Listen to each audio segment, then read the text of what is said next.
72세에 찾아온 첫날 밤은 평생 잊지 못할 순간이었습니다. 나이 들어 새로운 사랑을 만날 거라 생각지도 못했지만 인생은 언제나 예측할 수 없는 법이지요. 저는 20년째 전라남도 담양에서 별빛 약초원이라는 약초원과 한약 카페를 운영하고 있습니다.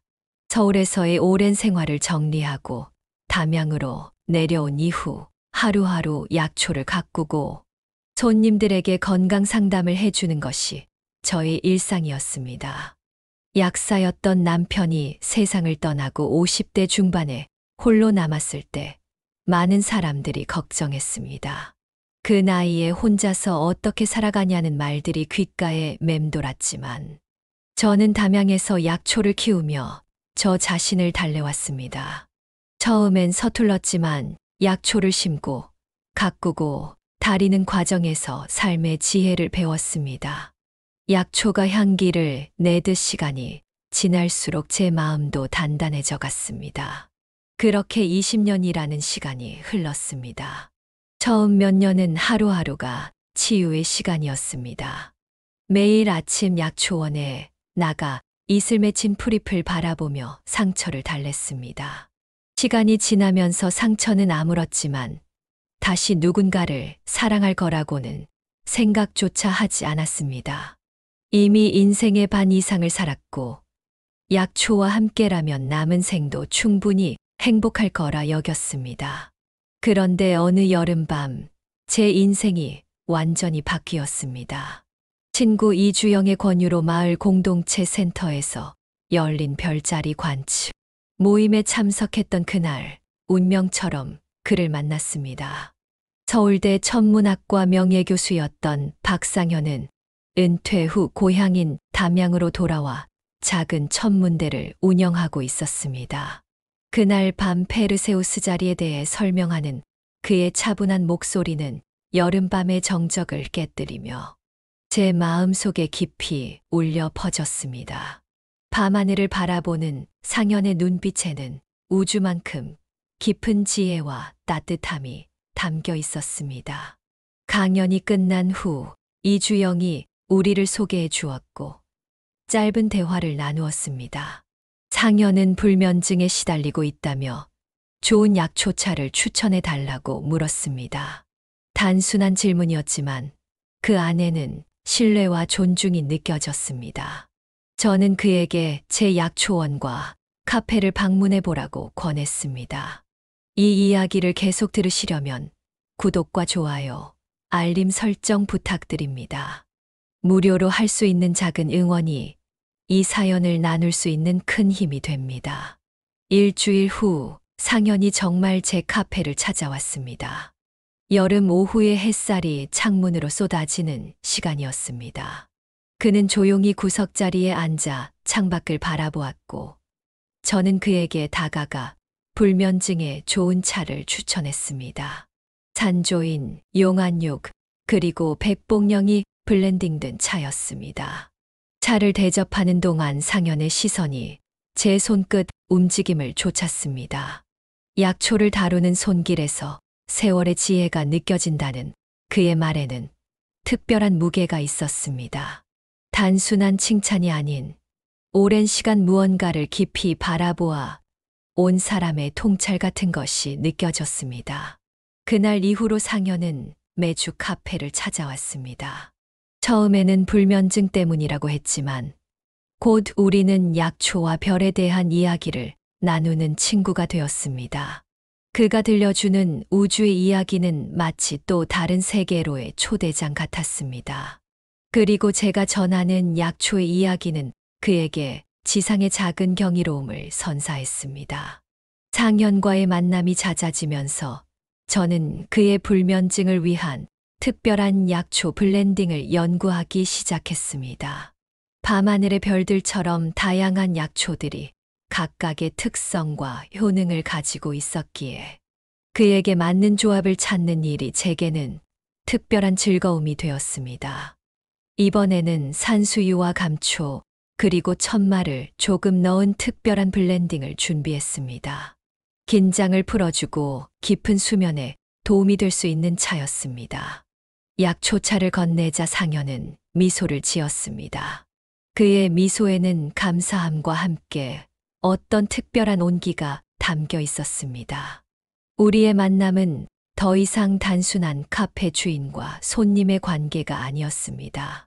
제 약초차 덕분에 오랜만에 편안한 잠을 잘 수 있었다며 상현은 감사의 표시로 작은 선물을 건넸습니다.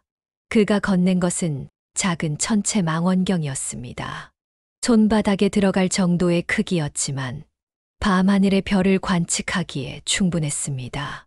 그가 직접 사용하던 것이라고 했습니다. 이제 약초원에서 밤하늘을 바라볼 수 있고 별들의 움직임을 관찰하며 계절의 변화도 더 깊이 이해하게 될 거라는 말도 덧붙였습니다. 그 말은 제게 새로운 세계를 열어주었습니다. 그동안 약초에만 집중했던 저는 하늘을 올려다볼 여유가 없었습니다. 망원경을 통해 본 밤하늘은 제가 알던 것보다 훨씬 깊고 광활했습니다. 같은 하늘이지만 다른 시각으로 보니 전혀 새로운 세계였습니다. 상현은 매주 한 번씩 제 약초원을 방문하기 시작했습니다. 불면증을 위한 차를 마시기 위해서라고 했지만 우리는 대부분의 시간을 약초원 뒤편에 마련된 작은 평상에서 보냈습니다. 낮에는 제가 그에게 약초의 세계를 소개했고 밤이 되면 그가 저에게 별자리의 이야기를 들려주었습니다.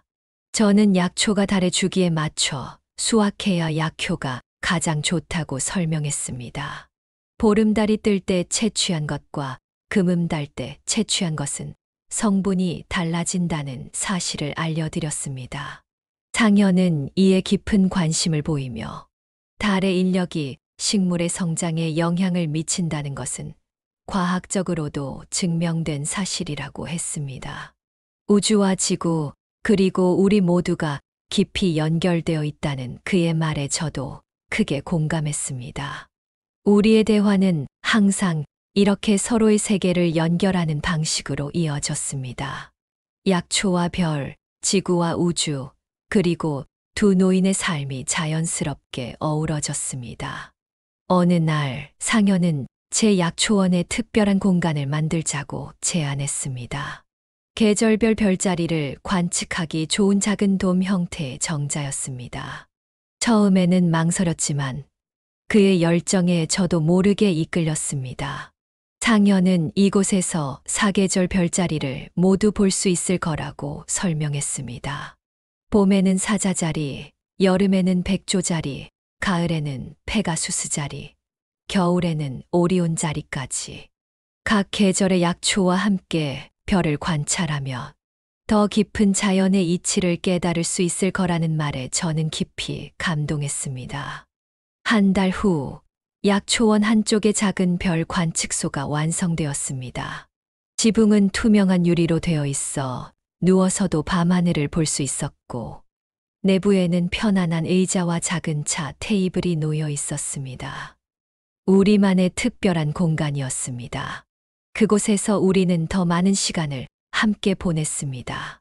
저는 계절별로 다른 약초차를 준비했고 상현은 그날 볼 수 있는 별자리와 그의 얽힌 신화를 들려주었습니다.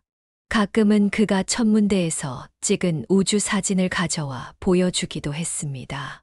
안드로메다 은하, 플레이아데스 성단, 오리온 성운. 그 이름들은 제게 낯설었지만 그의 설명을 들으며 점점 친숙해졌습니다. 상현은 별들도 식물처럼 태어나고 자라고 죽는다고 설명했습니다.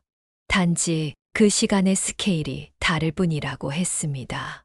수십억 년의 생애를 가진 별도 있고 짧게는 수백만 년을 사는 별도 있다고 했습니다.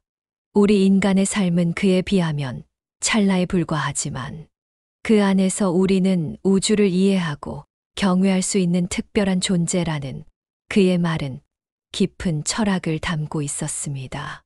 그의 말에는 항상 깊은 철학이 담겨 있었습니다. 저는 그의 이야기를 들으며 제 삶을 되돌아보게 되었습니다. 약사였던 남편과의 생활, 혼자 된 후의 외로움, 그리고 약초와 함께한 20년. 그 모든 시간이 제게 어떤 의미였는지 생각하게 되었습니다. 상현도 자신의 이야기를 조금씩 들려주었습니다. 젊은 시절 천문학에 빠져 밤을 새워 별을 관측했던 일, 대학에서 학생들을 가르치며 보람을 느꼈던 순간들, 그리고 은퇴 후 고향으로 돌아와 작은 천문대를 열게 된 계기까지. 그의 삶은 항상 별을 향해 있었습니다. 우리의 관계가 깊어지면서 마을 사람들의 시선도 느껴졌습니다. 70대의 두 노인의 가까운 관계에 대한 호기심과 의구심이 섞인 눈길들이 있었습니다. 특히 마을에서 오래된 식당을 운영하는 김정자 씨는 가끔 의미심장한 말을 던지곤 했습니다. 김정자 씨는 저에게 요즘 그 천문학 교수와 많이 가까워진 것 같다며 그 사람의 과거에 대해 잘 알고 있냐고 물었습니다. 서울에서 갑자기 내려온 이유가 있을 텐데 조심하라는 듯한 말투였습니다. 처음에는 그런 말들을 무시했습니다. 하지만 점점 더 구체적인 소문들이 들려오기 시작했습니다. 상현이 서울에서 불명예스러운 은퇴를 했다는 이야기, 첫 부인과 이혼했다는 소문, 심지어 젊은 여성과 자주 목격된다는 말까지. 그 이야기들은 제 마음에 작은 의심의 그림자를 들이우기 시작했습니다. 하지만 상현과 함께하는 시간은 그 어떤 의심보다 더 소중했습니다. 약초와 별이 만나 만들어내는 조화로운 세계 속에서 우리는 서로에게 특별한 존재가 되어가고 있었습니다. 그것만은 분명한 사실이었습니다. 담양에서의 생활이 익숙해진 상현은 마을 공동체 센터에서 정기적으로 별자리 강연을 열기 시작했습니다. 매달 마지막 주 금요일 밤, 많은 마을 주민들이 모여 그의 이야기를 들었습니다. 상현의 차분한 목소리로 들려주는 우주의 신비는 사람들을 사로잡았고, 점점 더 많은 이들이 강연에 참석하게 되었습니다. 저는 매번 강연장 맨 뒷자리에 앉아 그의 모습을 지켜보았습니다. 별에 대해 이야기할 때의 상현은 평소보다 더 빛이 났습니다. 그의 눈빛 손짓, 목소리에 담긴 열정이 강연장을 가득 채웠습니다. 그 모습을 바라보는 제 마음은 어느새 특별한 감정으로 물들어 있었습니다. 강연이 끝난 후 저는 준비해 간 약초차를 그에게 건네며 수고했다는 말을 전했습니다. 그럴 때마다 상현은 제 손을 잡고 진심으로 감사하다는 말을 건넸습니다. 그 순간의 따스함이 제 마음 깊은 곳까지 스며들었습니다. 주민들 사이에서 우리의 가까운 모습이 자연스럽게 눈에 띄기 시작했습니다. 어떤 이들은 따뜻한 미소로 우리를 바라보았고, 또 다른 이들은 호기심 어린 눈빛으로 우리를 관찰했습니다. 그러다 보니 점점 더 많은 이야기가 만들어지기 시작했습니다. 처음에는 작은 소문이었습니다. 약초원 주인과 천문학 교수의 특별한 친분에 관한 단순한 이야기였습니다. 하지만 시간이 지날수록 소문은 점점 더 커졌고, 그 내용도 점점 더 구체적으로 변해갔습니다. 어느 날 약초원의 단골 손님인 한 여성이 조심스럽게 제게 물었습니다. 그 천문학 교수와 가까운 사이인 것 같은데 그 사람의 과거에 대해 얼마나 알고 있는지 궁금하다고 했습니다. 저는 별로 신경 쓰지 않고 간단히 대답했지만 그 질문이 마음 한구석에 남았습니다. 그 주에 강연이 있던 날, 저는 평소보다 일찍 공동체 센터에 도착했습니다. 그런데 센터 앞에서 김정자 씨와 몇몇 마을 여성들이 모여 이야기하는 소리가 들렸습니다. 무심코 귀를 기울였는데 그들의 대화 내용에 제 발걸음이 멈춰섰습니다. 김정자 씨는 상현이 서울대학교에서 불명예스럽게 퇴직했다는 이야기를 하고 있었습니다. 학생과의 불미스러운 관계로 인해 사직서를 제출할 수밖에 없었고, 그래서 고향인 담양으로 도망치듯 내려왔다는 것이었습니다. 또한 그의 첫 번째 부인과의 이혼도 그런 문제 때문이었다고 했습니다. 충격적인 내용에 제 가슴이 뛰었습니다. 지금까지 알고 있던 상현의 모습과는 너무나 달랐습니다. 그가 제게 들려준 이야기는 평생 별만 바라보며 살아온 순수한 천문학자의 삶이었습니다. 그런데 이런 소문이라니 믿기 어려웠습니다. 강연장에 들어가려다 그만 발걸음을 돌렸습니다. 그날 밤 처음으로 상현의 강연을 듣지 않았습니다. 집으로 돌아와 밤새 생각했습니다. 과연 이 소문이 사실일까? 아니면 그저 작은 마을에서 흔히 생기는 험담일 뿐일까? 그동안 제가 알아온 상현은 진실한 사람이었습니다.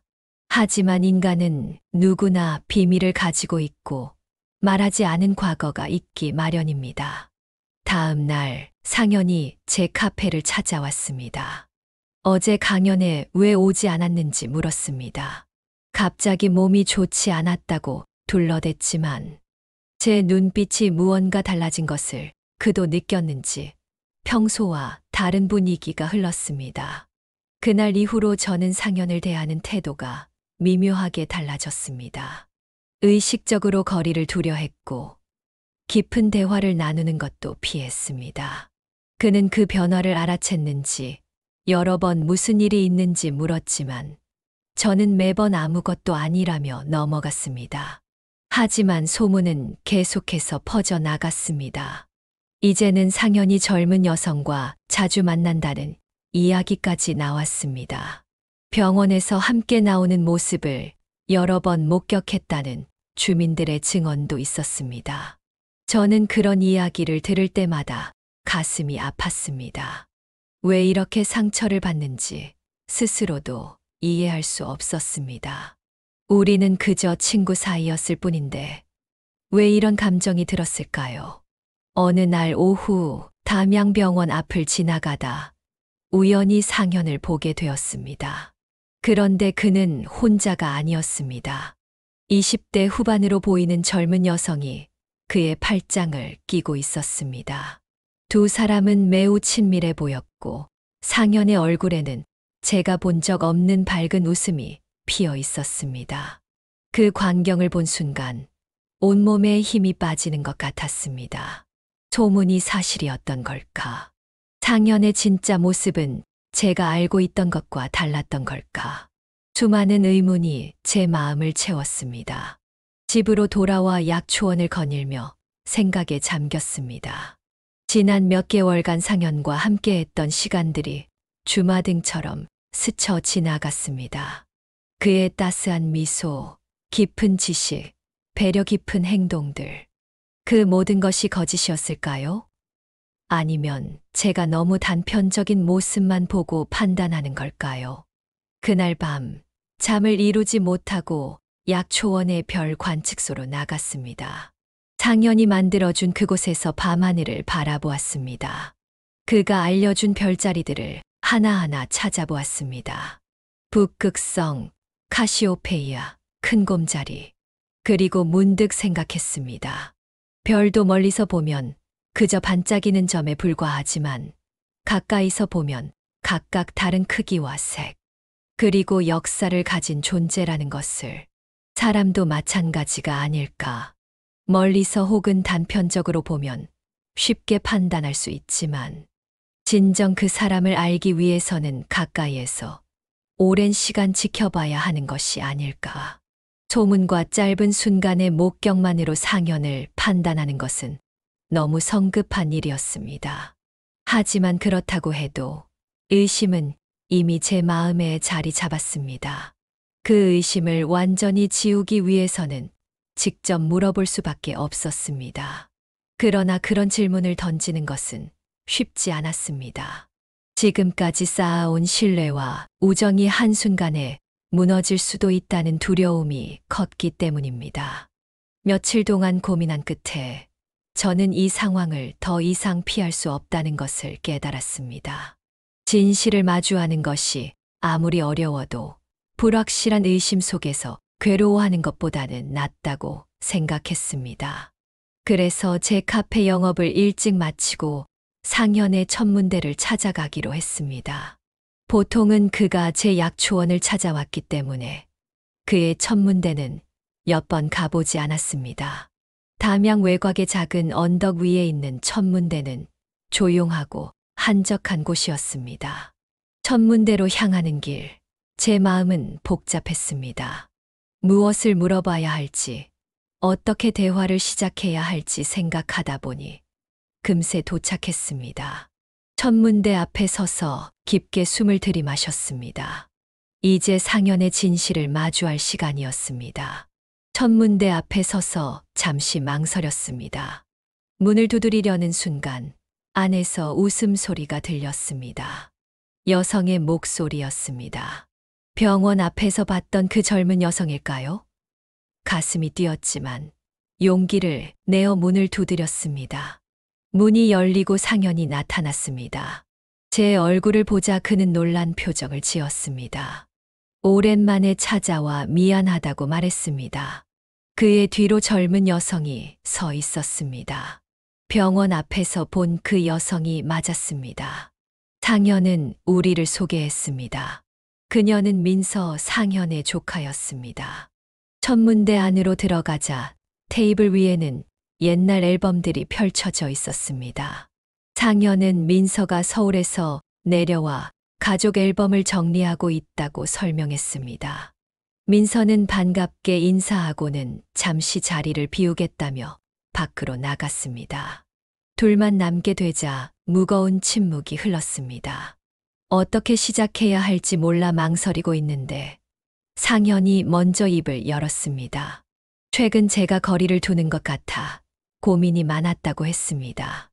마을에 떠도는 소문에 대해 알고 있으며 진실을 말해주고 싶다고 했습니다. 그의 진짜 이야기는 생각보다 단순하면서도 깊은 슬픔을 담고 있었습니다. 상현은 아내와 사별한 것이었습니다. 이혼이 아닌 사별이었죠. 그의 아내는 희귀신경계 질환으로 오랜 투병 끝에 5년 전 세상을 떠났습니다. 그 과정에서 상현은 천문학에서 위안을 찾았다고 했습니다. 서울대에서의 퇴직도 불명예스러운 일이 아니었습니다. 아내의 병간호를 위해 조기 은퇴를 선택한 것이었습니다. 아내가 세상을 떠난 후 너무 많은 기억이 있는 서울을 떠나 고향인 담양으로 돌아온 것뿐이었습니다. 병원에서 민서와 함께 있었던 것은 민서가 희귀 질환 연구 재단에서 일하고 있기 때문이었습니다. 아내가 알았던 질환에 관한 연구를 돕기 위해 상현도 정기적으로 재단을 방문한다고 했습니다. 최근에는 건강검진도 함께 받았다고 했습니다. 그의 설명을 들으며 제 마음속 의심의 그림자가 걷히기 시작했습니다. 앨범을 넘기며 그는 자신의 인생을 보여주었습니다.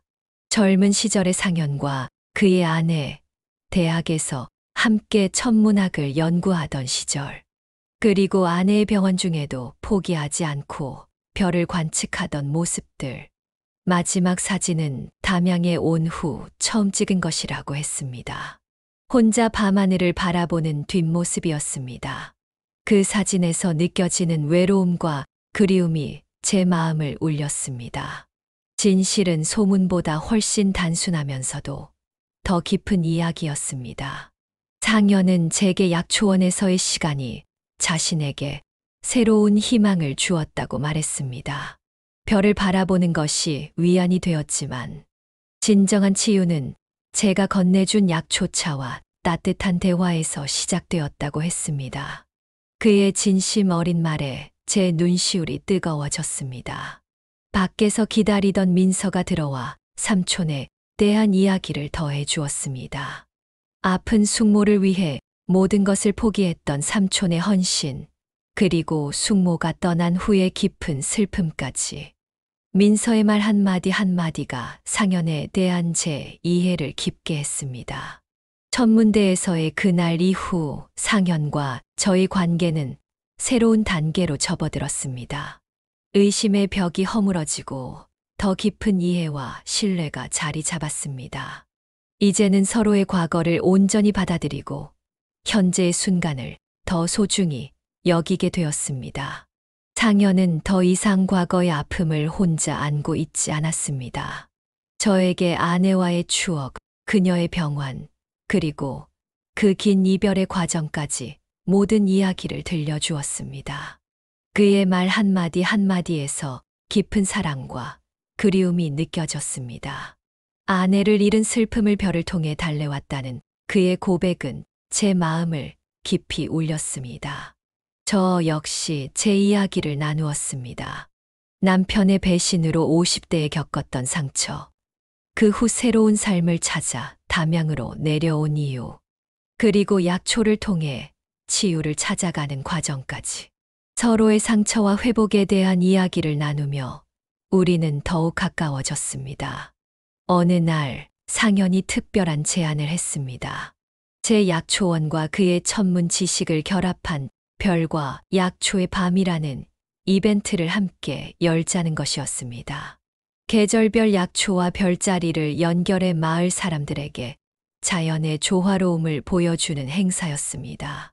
처음에는 망설였지만 곧 그 아이디어에 매료되었습니다. 우리는 준비를 시작했습니다. 저는 계절별 약초를 선별하고 그 효능과 이야기를 정리했습니다. 상현은 각 약초와 연관된 별자리와 신화를 연구했습니다.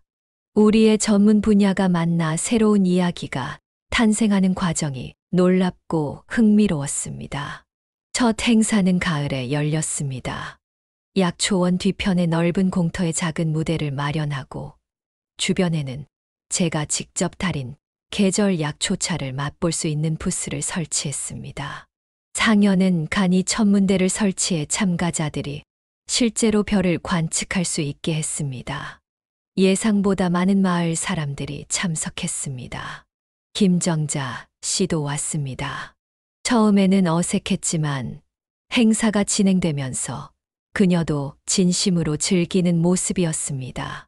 나중에는 소문을 퍼뜨려 미안하다며 조심스레 사과까지 했습니다. 행사는 대성공이었습니다. 참가자들은 약초의 향기를 맡으며 별자리 이야기를 듣고 직접 망원경으로 밤하늘을 관측했습니다. 어린이부터 노인까지 모두가 자연의 경이로움에 감탄했습니다. 그날 밤 우리는 서로를 바라보며 깊은 미소를 나누었습니다. 별과 약초의 밤은 담양의 정기 행사가 되었습니다. 매 계절마다 새로운 주제로 사람들을 초대했고 점점 더 많은 이들이 찾아왔습니다. 인근 마을에서도 소문을 듣고 참가하는 사람들이 생겼습니다. 우리의 작은 시도가 많은 이들에게 기쁨과 위안을 주는 것이 감사했습니다. 행사를 준비하는 과정에서 상현과 저는 더 많은 시간을 함께 보냈습니다. 약초원과 천문대를 오가며 서로의 공간에 더 깊이 들어가게 되었습니다.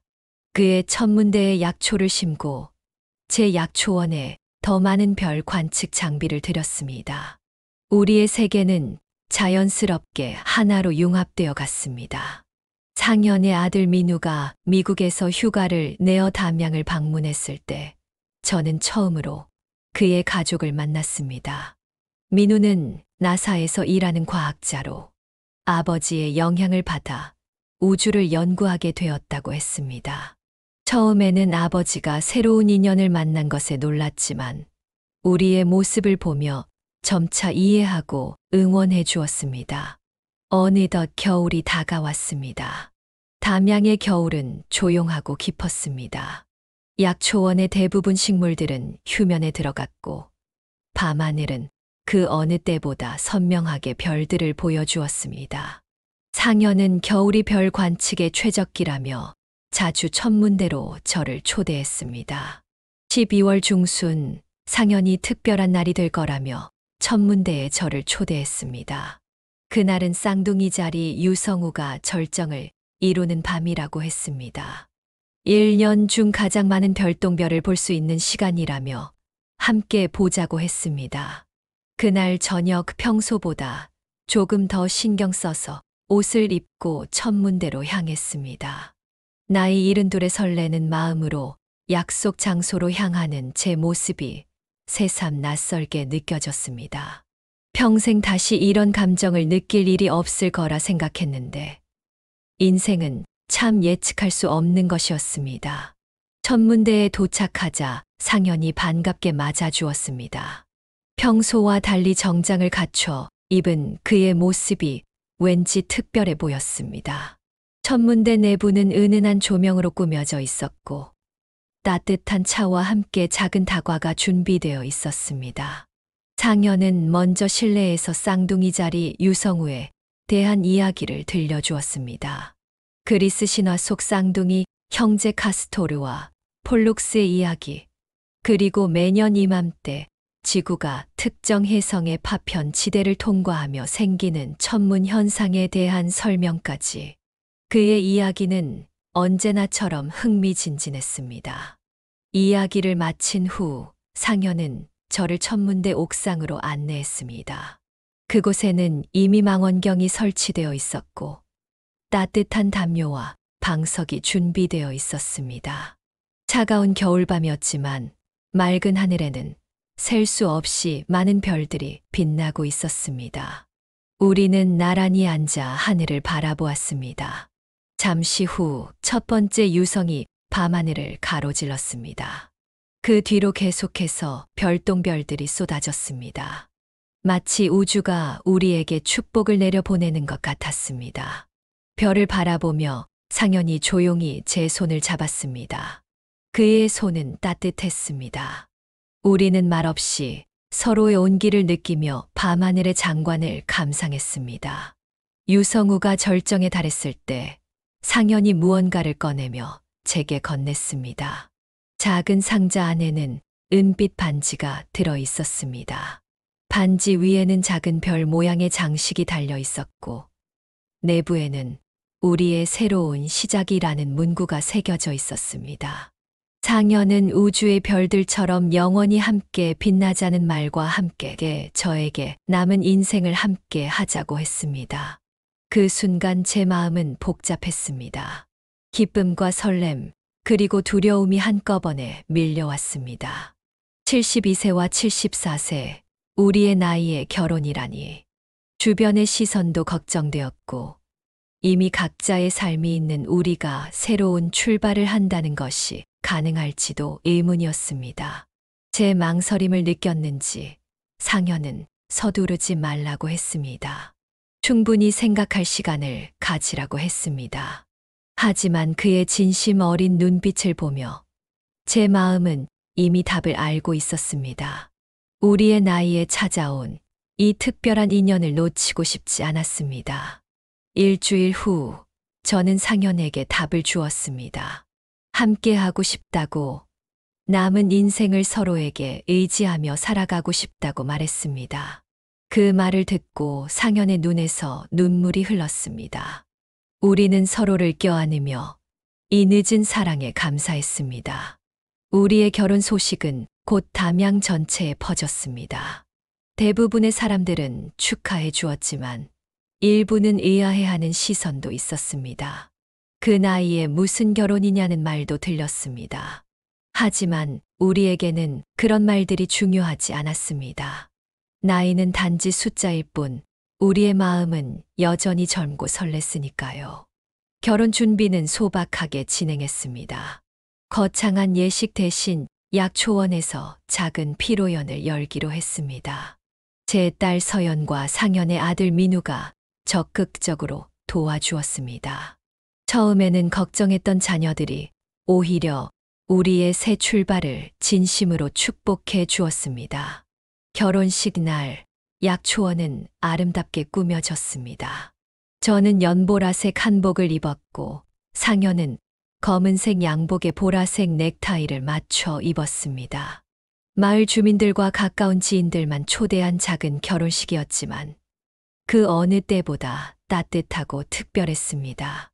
마을 이장님이 주례를 맡아주셨고 상현의 제자들이 깜짝 선물로 작은 음악 공연을 펼쳐주었습니다. 김정자 씨는 직접 만든 전통 과자를 가져와 축하해 주었습니다. 한때 소문을 퍼뜨렸던 그녀의 진심, 어린 축복이 더욱 감동적이었습니다. 서연이 결혼 선물로 담양 외곽에 있는 한옥 별장을 하룻밤 빌려주었습니다. 그곳에서 첫날 밤을 보내라는 배려였습니다. 소박한 결혼식을 마치고 우리는 그 한옥으로 향했습니다. 한옥은 아늑하고 정갈했습니다. 마당에는 작은 연못이 있었고 방 앞 툇마루에서는 밤하늘이 아름답게 펼쳐졌습니다. 방 안에는 촛불이 밝혀져 있었고 창문 너머로 달빛이 스며들었습니다. 방에 들어서자 우리는 서로를 바라보며 잠시 어색한 웃음을 지었습니다. 72세와 74세, 첫날 밤을 맞이한 우리의 상황이 새삼 특별하게 느껴졌습니다. 상현이 먼저 조용히 말을 꺼냈습니다. 특별한 것을 보여주고 싶다고 했습니다. 그는 가방에서 오래된 보자기를 꺼냈습니다. 그 안에는 그가 평생 소중히 간직해온 천문 일지가 들어 있었습니다. 40년 넘게 밤하늘을 관측하며 기록한 노트였습니다. 첫 페이지에는 대학생 시절 처음으로 본 혜성에 대한 기록이 있었고, 마지막 페이지에는 제게 프러포즈하기 전날 관측한 쌍둥이 자리 유성우에 대한 기록이 있었습니다. 그 일지에는 단순한 천문 기록을 넘어 그의 인생이 고스란히 담겨 있었습니다. 아내와 함께 별을 본 날들, 아들 민우가 태어난 날 밤하늘의 모습, 아내의 병원 중에도 놓지 않았던 관측 기록, 그리고 그녀를 떠나보낸 후 홀로 바라본 무수한 밤하늘들. 상현은 자신의 가장 소중한 보물인 그 일지를 제게 보여주며 이제부터는 함께 새로운 페이지를 써나가고 싶다고 했습니다. 그의 진심 어린 고백에 제 마음이 뭉클해졌습니다. 저 역시 준비한 것이 있었습니다. 20년간 약초원을 운영하며 만든 특별한 약초 상자였습니다. 각 약초마다 제 인생의 중요한 순간들과 연결된 이야기가 있었습니다. 남편과의 이별 후 처음 심은 구절초, 담양에 정착하며 만난 인동초, 그리고 상현을 위해 특별히 블렌딩했던 여러 약초들. 우리는 밤이 깊어가는 줄도 모른 채 서로의 인생 이야기를 나누었습니다. 창밖으로 보이는 달빛 아래 우리는 과거의 기억과 현재의 행복, 그리고 함께할 미래에 대해 이야기했습니다. 일반적인 신혼부부의 첫날 밤과는 달랐을지 모르지만 우리에게는 그 어떤 밤보다 특별하고 의미 있는 시간이었습니다. 육체적인 결합보다 더 깊은 영혼의 교감이 이루어진 밤이었습니다. 밤이 깊어갈수록 우리의 대화는 더욱 깊어졌습니다. 상현은 자신이 관측해온 별들처럼 우리의 사랑도 시간이 지날수록 더 밝게 빛날 것이라고 했습니다. 저는 약초가 계절을 거치며 더 깊은 향기를 내듯 우리의 인연도 시간이 지날수록 더 깊어질 것이라고 말했습니다. 결혼 후 1년 우리의 삶은 생각보다 더 아름답게 변화했습니다. 제 약초원과 상현의 천문대를 결합해 별빛 약초원 천문관이라는 특별한 공간을 만들었습니다. 약초를 통한 몸의 치유와 별을 통한 마음의 치유를 동시에 경험할 수 있는 곳이었습니다.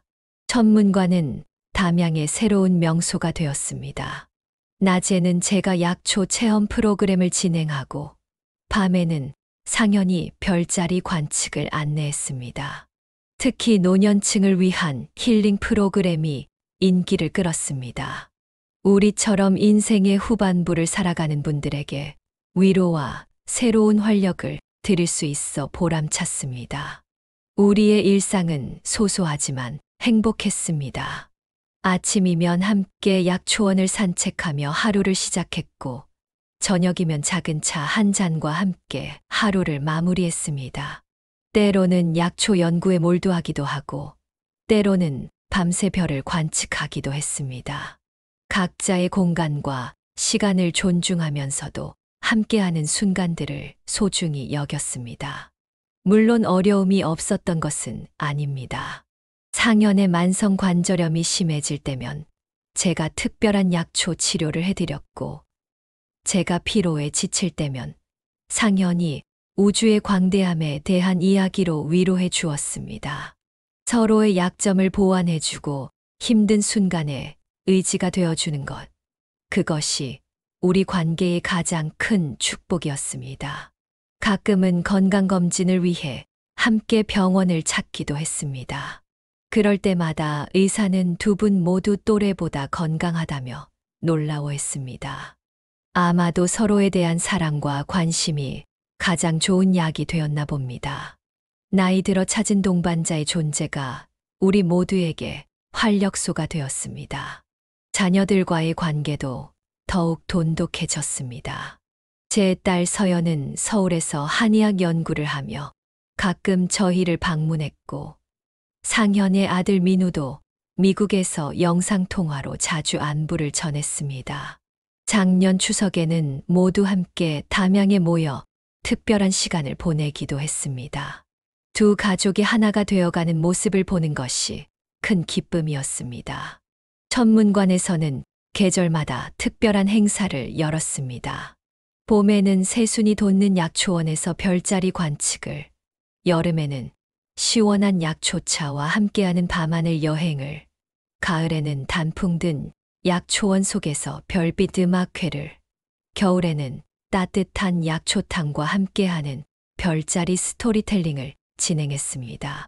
매 행사마다 사람들의 마음을 어루만지는 특별한 순간들이 만들어졌습니다. 우리의 이야기가 알려지면서 여러 매체에서 취재 요청이 왔습니다. 70대에 찾은 사랑과 새로운 시작에 많은 이들이 관심을 보였습니다. 처음에는 부끄러웠지만 우리의 경험이 비슷한 상황에 있는 분들에게 용기가 될 수 있다는 생각에 몇몇 인터뷰에 응하기도 했습니다. 그리고 어느 날, 한 노인 부부가 천문관을 찾아왔습니다.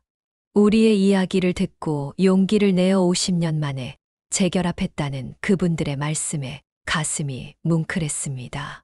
우리의 작은 선택이 다른 이들에게 긍정적인 영향을 미치고 있다는 사실이 감사했습니다. 저와 상현은 매일 밤 잠들기 전 하루 동안 가장 감사했던 순간을 나누는 시간을 가졌습니다. 때로는 사소한 것들이었습니다. 아침에 함께 마신 차의 향기, 약초원에 찾아온 나비의 모습, 밤하늘에서 발견한 새로운 별의 반짝임 같은 것들. 그런 소소한 행복들이 모여 우리의 일상을 풍요롭게 만들었습니다. 인생의 마지막 장을 함께 써 나간다는 것. 그것은 생각보다 더 특별하고 아름다운 여정이었습니다. 청춘의 사랑은 불꽃처럼 화려할지 모르지만 노년의 사랑은 은은한 달빛처럼 깊고 따뜻했습니다. 우리는 서로에게 새로운 시작이자 평온한 귀향이 되어 주었습니다. 이것이 제가 여러분에게 전하고 싶은 메시지입니다. 진정한 사랑과 동반자 관계는 나이와 상관없이 언제든 찾아올 수 있습니다. 인생의 어느 순간에서도 새로운 시작은 가능하며 그 시작은 때로 가장 아름다운 결말이 될 수 있습니다. 72세와 74세, 우리의 첫날 밤은 끝이 아닌 또 다른 인생의 시작이었습니다.